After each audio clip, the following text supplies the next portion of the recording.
A Treatise of Satan's Temptations. Part 2. By Richard Gilpin.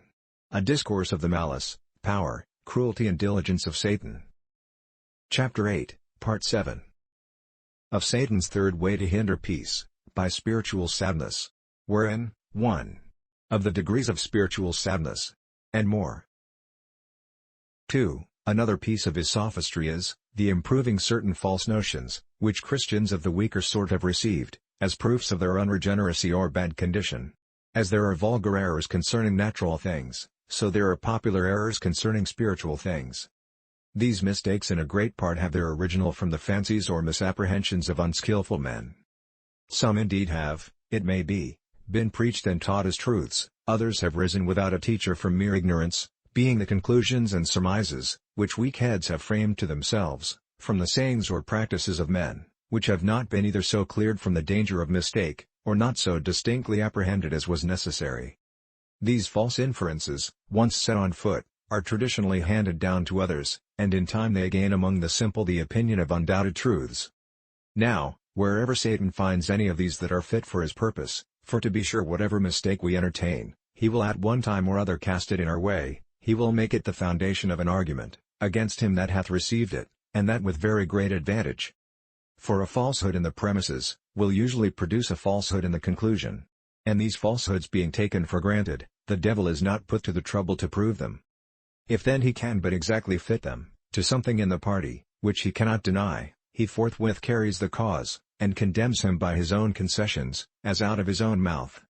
It is scarce possible to number the false notions, which are already entertained among Christians, relating to grace and conversion, much less those that may afterward arise. But I shall mention some that Satan frequently makes use of, as grounds of objection. First, it is a common apprehension among the weaker sort, that conversion is always accompanied with great fear and terror.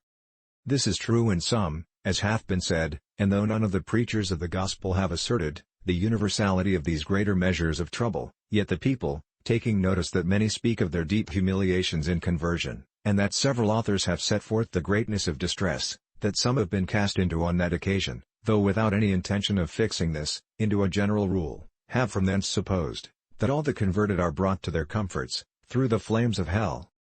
Upon this mistake, the devil disquiets those that have not felt these extreme agonies of sorrow in themselves, and tells them that it is a sure sign that they are not yet converted.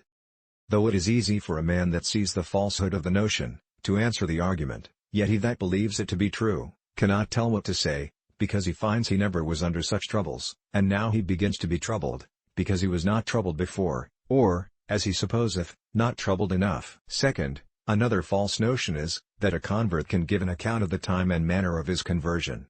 This is true in some, as in Paul and some others, whose change hath been sudden and remarkable, though in many this is far otherwise, who can better give account that they are converted, than by what steps, degrees, and methods, they were brought to it.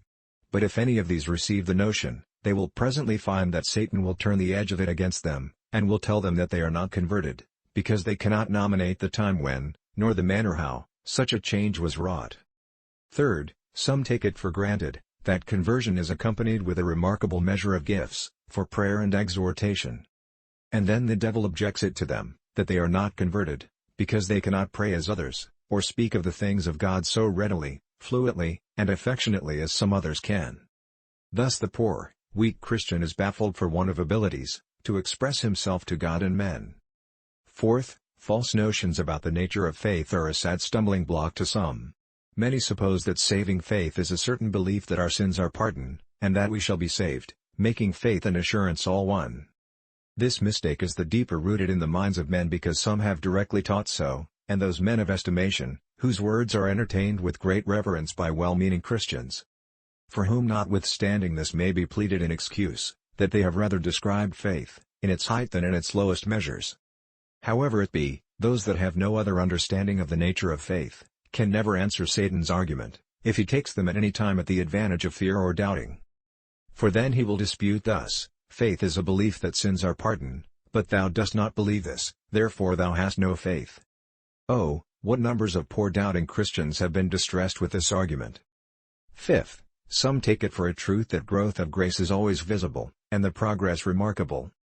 And then because they can make no such discovery of themselves, the devil concludes their grace to be counterfeit and hypocritical. Sixth, of like nature are some mistaken signs of true grace, as that true grace fears God only for his goodness. And then if there be any apprehension of divine displeasure impressed upon the heart, though upon the necessary occasion of miscarriage, they, through the devil's instigation, conclude that they are under a spirit of bondage, and their supposed grace not true, or not genuine at least, according to the disposition which the New Testament will furnish a man withal. It is also another mistaken sign of grace, that it doth direct a man to love God singly for himself, without the least regard to his own salvation. For that, they think, is but self-love. Now, when a child of God doth not see his love to God so distinct, but that his own salvation is twisted with it, Satan gets advantage of him, and forceth him to cast away his love, as adulterate and selfish. Like to this mistake, but of a higher strain, is that of some, that where grace is true, it is so carried forth to honor God, that the man that hath it can desire God may be honored, though he should be damned. God doth not put us to such questions as these, but upon supposition that this is true, the grace of most men will be shaken by the objection that Satan will make from thence. He can and will presently put the mistake into it, canst thou say thou art willing to go to hell, that God may be glorified? If not, where is thy grace? From such mistakes as these he disputes against the holiness of the children of God. And it is impossible but that he should carry the cause, against those who grant these things to be true. Satan can undeniably show them that their hearts will not answer such a description of a convert or gracious heart, as these false notions will make. So long then as they hold these notions, they have no relief against Satan's conclusions. No comfort can be administered, till they be convinced that they have embraced mistakes for truths.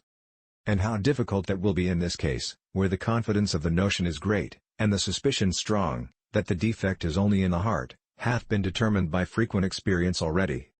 3. The third piece of Satan's sophistry from whence he raiseth false conclusions, is his misrepresentation of God.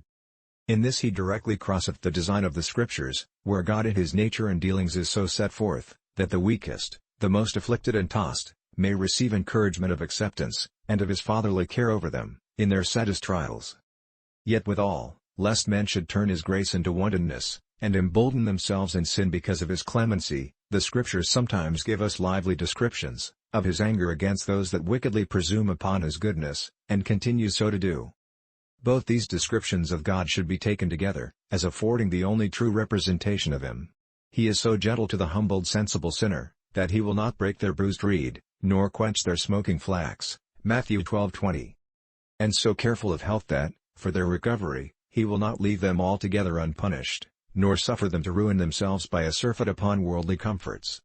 Yet with the froward he will show himself froward, Psalm 18:26. And as for such as turn aside unto their crooked ways, the Lord shall lead them forth with the workers of iniquity, Psalm 125:5. Thanks.